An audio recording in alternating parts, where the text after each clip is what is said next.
ওম নমো নারায়ণায় নমঃ ইতি গন্ধপুরাদারুষ্টিকুলাদিনায় নমঃ গন্ধং নমঃ পুষ্পং নমঃ আদারুষ্টিকুলাদিনায় নমঃ ওং আতলমন্তন্ত মেরুপত্যরি শীতলং চন্দ্র পূর্বদেবতা আদাদিপত্য দেবতা বলব ঊর্ধ্বং নমঃ পুষ্পে মুনি নারায়ণী পুরালক্ষ সারদিয়া গা আমি বিষ্ণুপুরেরই মেয়ে, বিষ্ণুপুরেই বাড়ি, বিষ্ণুপুর। তো এই নির্ময় পুজোর দিন, অর্থাৎ এই দিনটার জন্য সারা বছর কতটা অপেক্ষা করে থাকেন এবং কতটা আবেগ চলে আসে? দেখুন, বিষ্ণুপুরের যেহেতু একজন, আর এই বড় ঠাকুরন বলুন বা মৃন্ময় মন্দির বলুন, এটা মৃন্ময় মন্দির আমাদের সব থেকে প্রাচীনতম পুজো, অন্তত পশ্চিমবঙ্গে। এটা আমরা সবাই এখন মোটামুটি জানি। তো সেক্ষেত্রে দুর্গাপুজো বাঙালির শ্রেষ্ঠ উৎসব। সেখানে মায়ের আগমন সব থেকে আগে শুরু হয় এই মন্দির দিয়ে। তো সেখানে তো একটা আলাদা আবেগ থেকেই থাকে। আর যেহেতু বিষ্ণুপুরের মেয়ে, সেই জন্য আরো একটা আলাদা অন্যরকম অনুভূতি থাকে। কতটা ভালো লাগে? ভালো লাগার তো কোনো হিসেব ওভাবে হবে না, তবে সত্যি মানে মন থেকে একটা ভালো লাগা, মন থেকে একটা শান্তির জায়গা থাকে এটা। এখানে এসে মূলত কি জন্য এসেছেন? পূজা দিলেন? হ্যাঁ, অবশ্যই আজকে পুজো দিলাম। মা আজকে এসছে দুর্গাপুজোর, আজকে যেখান থেকে শুরু হলো, সেই শুভ দিনে পুজো দিয়ে শুরু করলাম। এরপর তো পুরো দুর্গাপুজোর সপ্তমী, অষ্টমী, নবমী যেটা থেকে থাকে সেটা তো আছেই। প্রতিদিনই আসবেন মানে এখানে পুজোর দিন? একদম, সেটা তো থাকে প্রতিদিন। তো ওটা একটা আলাদা করে বলার কিছু নেই, সব জায়গায় ঘোরার সাথে সাথে ওটা তো থেকেই থাকে। তারপর নাম? আমার নাম তাপসী বিশ্বাস। মা মৃন্ময়ী 1029 বছরে পদার্পণ করলো।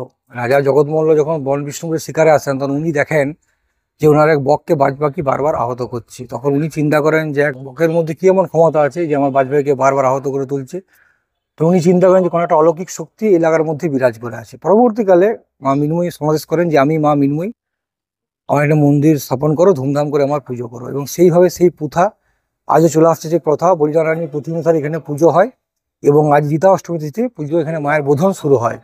বড় মা বলতে আমরা কি বুঝি? দশম স্কন্ধ কালে যিনি শুম্ভ নিশুম্ভকে বধ করেছিলেন, আজকে সেই মা আজ রাজমন্দিরে প্রবেশ করলো। নটা তপোধ্বনির দ্বারা মা মন্দিরে প্রবেশ করলেন। আজ ষোড়শ পূজার পুজো, মায়ের ঘটস্থাপন, মায়ের ভোগ নিবেদন, মায়ের আরতি এবং দুর্গাপুজোর যে বিশেষ পূজা আছে, সেই পুজো আজ থেকে রাজপরিবার, মল্ল রাজপরিবার শুরু হয়ে গেল।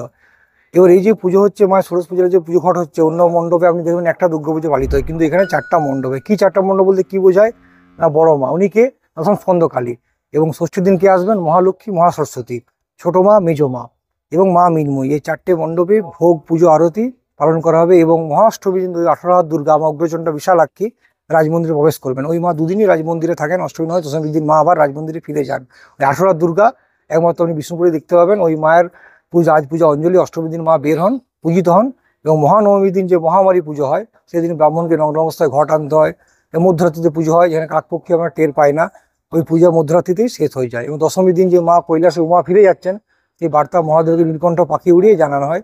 এবং দই চ্যাং মাছ দেখিয়ে মল্লরাজ পরিবার জগৎবাসীর মঙ্গল কামনা করে থাকেন। এই ট্র্যাডিশন, এই প্রথা অনুসারে রাজপরিবারের পুজো একই পরম্পরায় চলে আসছে। এর কিন্তু কোনো কোথাও খুঁত নেই। ঠিক আছে, আমি সোমনাথ মুখোপাধ্যায়, মৃন্ময়ী মল্লরাজ পুরোহিত।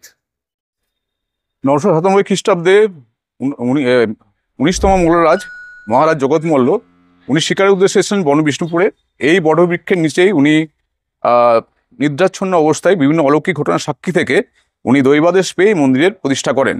এবার পুজো 1029 বছর বৎসরে পদার্পণ করলো। পুজোর বিশেষত্ব হচ্ছে এটাই, সপ্তমী 14 দিন আগে জিতাষ্টমীর পরের দিন বিল্লবরণ হয়। তারপরে মায়ের মন্দিরে ঢুকেন বড় ঠাকুরানী। প্রসঙ্গত বলি, শ্রী শ্রী চণ্ডী অনুযায়ী মায়ের 3টে রূপ, মহাকালী, মহালক্ষ্মী ও মহাসরস্বতী।